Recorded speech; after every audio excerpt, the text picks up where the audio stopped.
Hi, everyone. Welcome. I'm Erin Zlomek. I work here at Bloomberg on several of our publishing tools that involve some level of automation.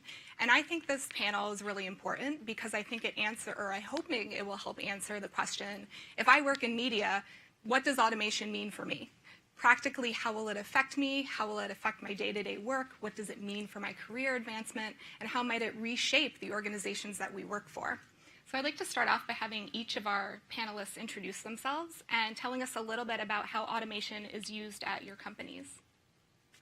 Sure. Hi, my name is Drew Silverstein. I am a co-founder and the CEO of Aperture Music. Aperture is an artificial intelligence composer, performer, and producer that creates unique professional music tailored to any content in a matter of seconds. We use artificial intelligence internally in helping develop an artificial sense of what human creativity is. How do we understand human emotion? How do we understand creative intent? And then how do we turn that into music that satisfies a user's goal? And then we work externally with our customers and our partners to figure out how to get them from I have a creative idea and I need music to I'm really happy with what I've created as quickly as possible. Hi, my name is Brad Skillman. I'm a managing editor and the news automation leader here at Bloomberg News. And what we've done is used automation technologies over the past few years to try to bring A, efficiency into the newsroom, B, improve our breaking news so we can get the news out there faster and with as much context as possible, and then C, break down large data sets to find anomalies and market signals and produce stories, some fully automated, some semi-automated that the reporters can pick up and use for their further research. My name is Rahel Jhirad. I'm VP of Machine Learning Engineering at Hearst. I work on applying machine learning to our workflow to help our editors surface content that they can automatically share on their sites. As you know, Hearst has over 180 different publications. So one of many examples of what I work on is highlighting what articles we can automatically surface. So, for example, there's an article on L that's trending. How do we know that across all 180 sites and potentially share that on Good Housekeeping as an example? Hi, I'm Shaul Olmert, co-founder and CEO of Playbuzz. If you guys are reading articles on websites and apps like CBS, Sky News, ESPN, and others, and in between the many long, boring text-based articles, every now and then you stumble upon an article that's actually visual, interactive, more fun and more engaging, chances are it was created with our authoring tool. We believe that great content cannot be created by robots, but we're great believers that robots can help manage the workflow and help organize resources for great storytellers in order for them to tell a better story. So we use automation in order to, kind of similar to what you described, to organize information, to organize assets, and to make the author's work more accessible and easier. Great. So I feel a lot of times around automation, there's always some fear, uncertainty, and doubt. So I'm curious to know, when each of these technologies were introduced at your companies, what was the reception you got from people inside and outside of the company, and how did you respond to some of that uncertainty? Sure. So the first question we usually get asked by everybody is, aren't you putting musicians out of business? Guaranteed that's at least the top 3 questions that gets asked. And the answer is, for most people, no. For some people, yes. But for everybody, we're changing their job. We think of 2 types of media music existing, one functional, one artistic. Functional music being that which is valued for its use case, for the end product, not for the creative process that went into making it. And artistic being the opposite. It's valued for the creation that went into making it and the collaborative process, but not as much for the end process, for the end use. And so great extreme examples, artistic music, the score to Star Wars, Spielberg and Williams. And then functional music, elevator music. It's very functional. And when we think about what we can do, in a large ways, we're raising the bar on what's required to deliver value to a customer. And if you're able to supersede that bar, then our technology can actually be really helpful in your career as a composer, as an artist, or as a musician. And if you write really terrible stock music, we're going to force you to either be better or figure out new ways to deliver value in the world. And that's what I try to share with people is, it doesn't matter if it's music or any other vertical. That's the result of technological innovation in any industry. democratization of skill set, raising the bar of what's required to be professional in that skill set. But if you're able to take advantage of the technology, you have even more superpower than you started with. Yeah, I think your phrase about delivering value is key in all of this. I mean, I think one of the things that we do, and for those of you who heard John Micklethwait talk a little this morning about our earnings process. I mean, before our procedure was you'd prepare for the earnings, but people would be waiting for the press release to come in, headlines, stories would ensue. A couple of years ago, we started a major overhaul to redesign our workflow where we would automate. We would extract the information from the press releases as much as we possibly could. And that meant setting up a manifest of variables, things like adjusted EPS, free cash flow from operations, and getting it into a manifest. So when the earnings came in, a lot of it is just automated. It goes out really quickly. Our first round of earnings goes out within half a second. What that does at the end of the day, though, is it frees up the journalists in the newsroom to spend more time figuring out the why. I mean, and I got to emphasize that. Automation right now is excellent in capturing the what. It's not that great at capturing the why, and that's why we have journalists here. So I think it comes down to delivering the value. We can take that sort of the grunt work out of the day-to-day job and have people focus on the things that, frankly, they love doing. They don't want to sit there and just be gathering data that's already in a press release in front of them. I'll describe, like I said, the first example that I talked about was, we have 180 different websites. How do you surface articles that we produce and syndicate it automatically? So clearly, no one could possibly have gone through all of 180 websites and look at what's trending. So this was like a real-time example. So the before and after it's not so telling. It's obviously the editors were super happy about that because the content that they write gets syndicated and then they can pull content very quickly. But another example that sort of met with resistance when I first started working on it was sort of organizing our images. So on our print side, we have millions of images that we've taken in our database, and they're labeled however they are. And so what the group built was a mechanism by which to cluster all these images and interactively look at what you have. So here's a group of interiors of cars. You don't have to sit there and label each one out of context. Here are a whole bunch of cars. We call it the image wrangler, and you can just sort of label en masse. And I think the first, when I first showed it to folks, they were, well, doesn't Google's API do that? Why should we build it? The build and buy type of debate. But essentially, I think the business went through using all the tools, and there's room for the Google APIs or the Amazon APIs or the Microsoft or IBM, all of them are great. But what are tools that we can build with open source that can have labels that are more bespoke and more relevant to our content? I'd say that for the short run, the incorporation of AI is actually generating more jobs because for the time being, the output of these pretty rudimentary technologies or pretty rudimentary outputs of this technology actually requires a lot of human labor to make sense of them, to filter them, and to do something to create an application out of it. So for the time being, I think that my experience has been that our workforce loves the use of AI because it makes their work simpler and it lets them focus on the what, to your point. It lets them focus on their skill set and on the stuff that they can do that no machine in the foreseeable future will be able to replicate. It takes away a lot of the chores, a lot of the granular day-to-day work that's otherwise would be pretty mechanical and annoying. Yeah, I mean, I think to that point, I think in all the experiences here, I think if you can show an example of how it's going to help you do your job, that helps to ease a lot of the uncertainty. There is going to be that uncertainty. Look, we're in a changing workflow. Automation is part of the media industry right now, and I think it's all about how we as journalists and media entrepreneurs sort of react and build that into the whole workflow. So, well, we're trying in media. We're always trying to create an emotional engagement with a consumer. We're trying to engage them. We're trying to create something that will raise their attention, that will trigger some emotional and thought-provoking aspect.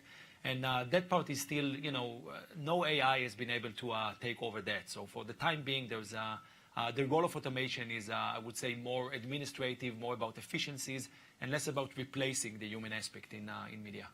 Great. So when you think of some traditional media jobs, being a reporter, being a producer? What are some real tangible ways you see the nature of these jobs changing as more of these technologies are brought into those workflows? I would say that all of these jobs will be more data-driven. AIs and other technologies, not every technology has to be AI. There are some more basic technologies that can be incorporated. All of these technologies really help people make more data-informed decisions. And again, that's where they bring their own personal values into the play. I would say that, one initiative that our CTO has taken, like, to Hearst is sort of educating, like, everyone in the company on AI. And, the software engineers, the business folks. I think that if you're a journalist or, like, what I would love as the machine learning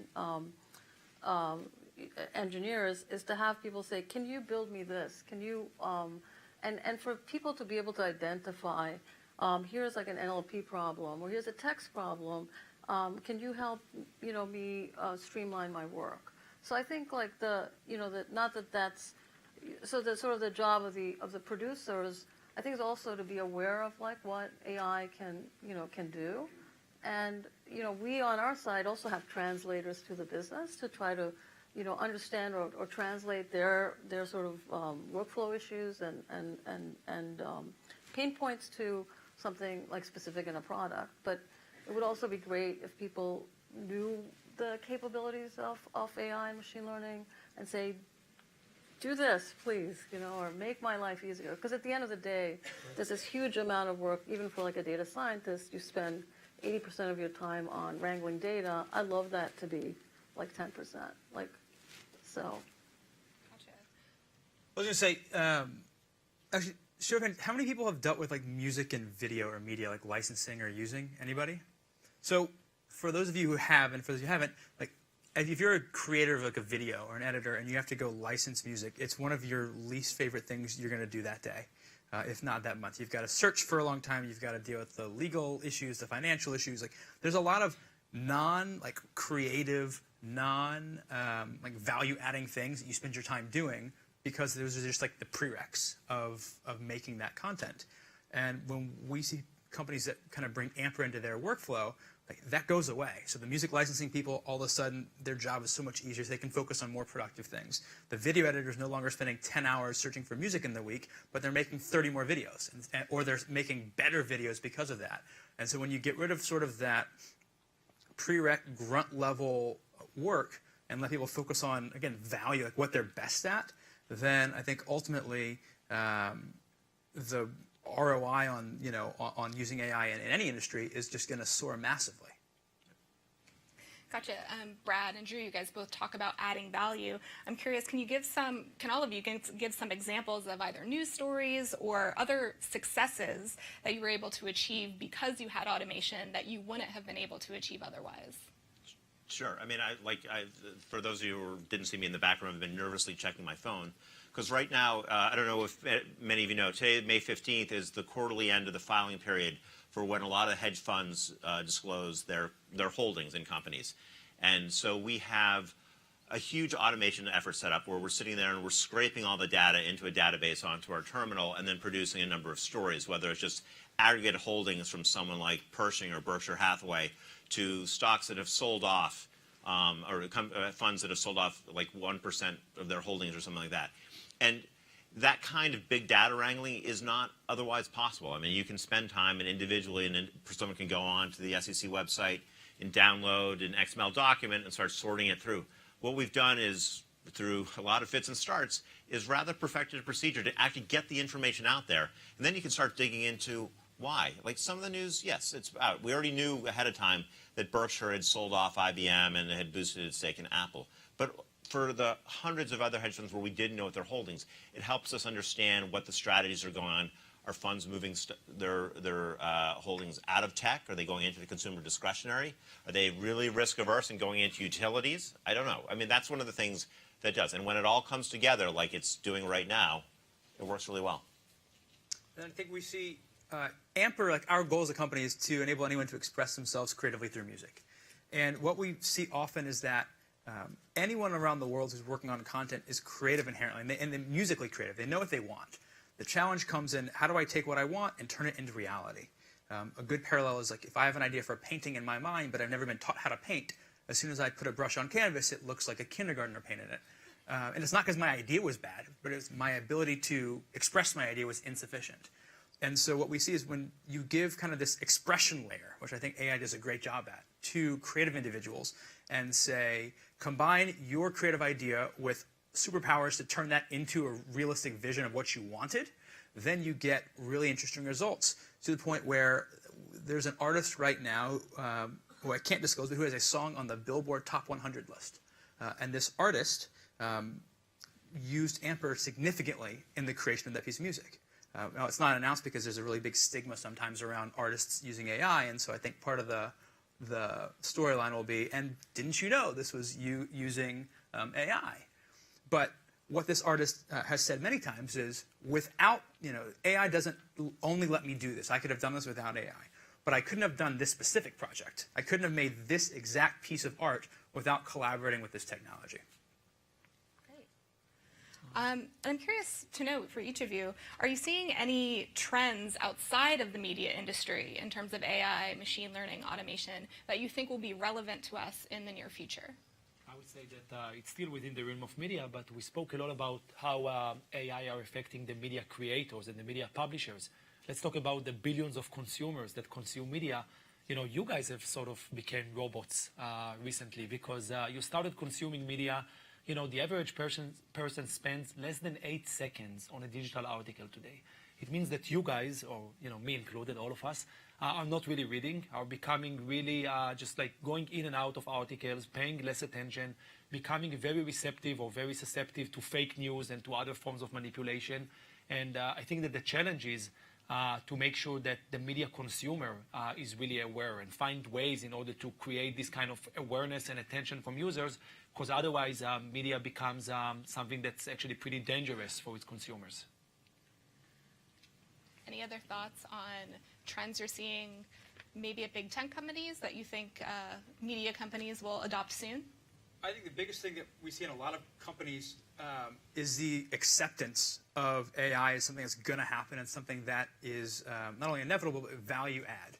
And I think in media, there tends to be an opinion of like, well, that can never happen to us because we do media. We do journalism. We do music. We do art, and we're special.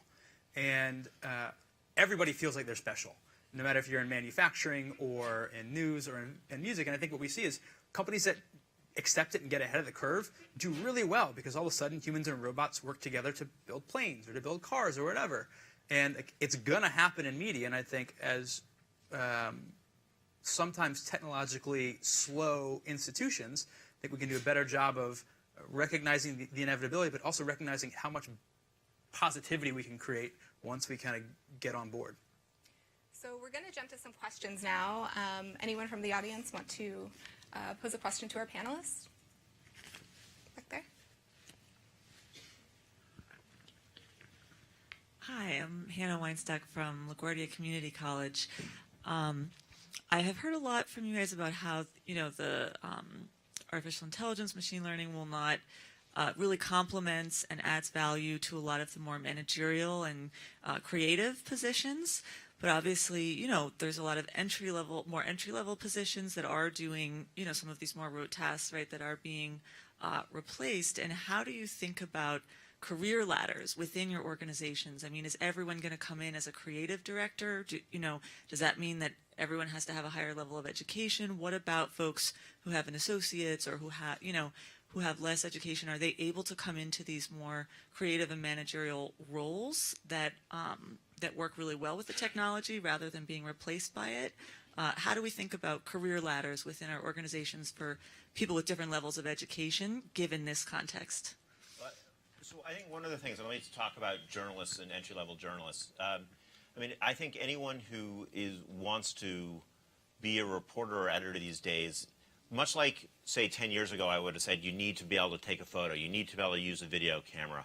Those multimedia skills have just expanded. The same thing now also is with coding and being able to understand data and being able to manipulate it. So I think the skills there, and I don't think you need to go and get a specific degree in computer science. I think, and the people that do it, it's great.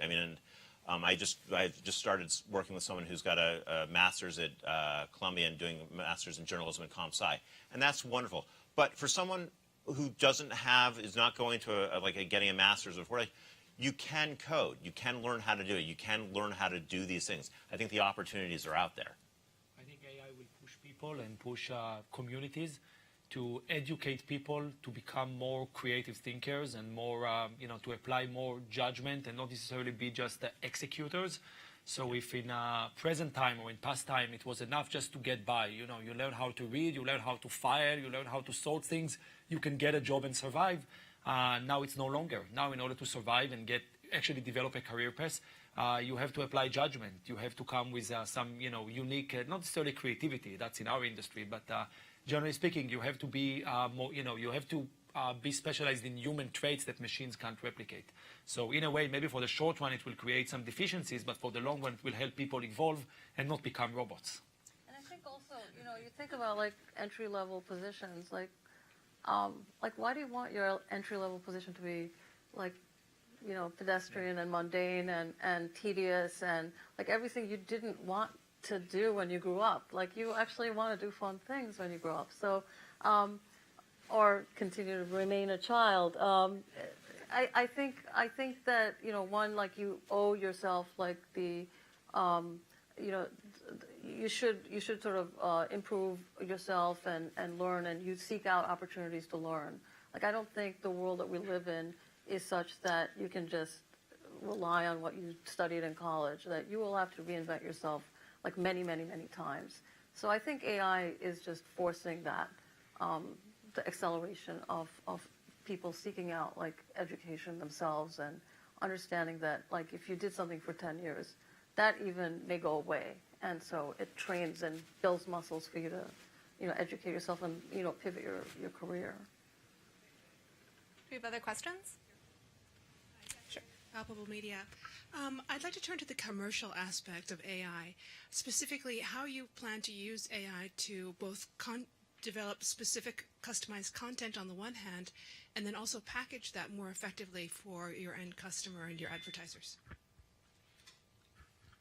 So supposedly, I guess the main application of, one of the key applications of AI in media today is about targeting of advertising.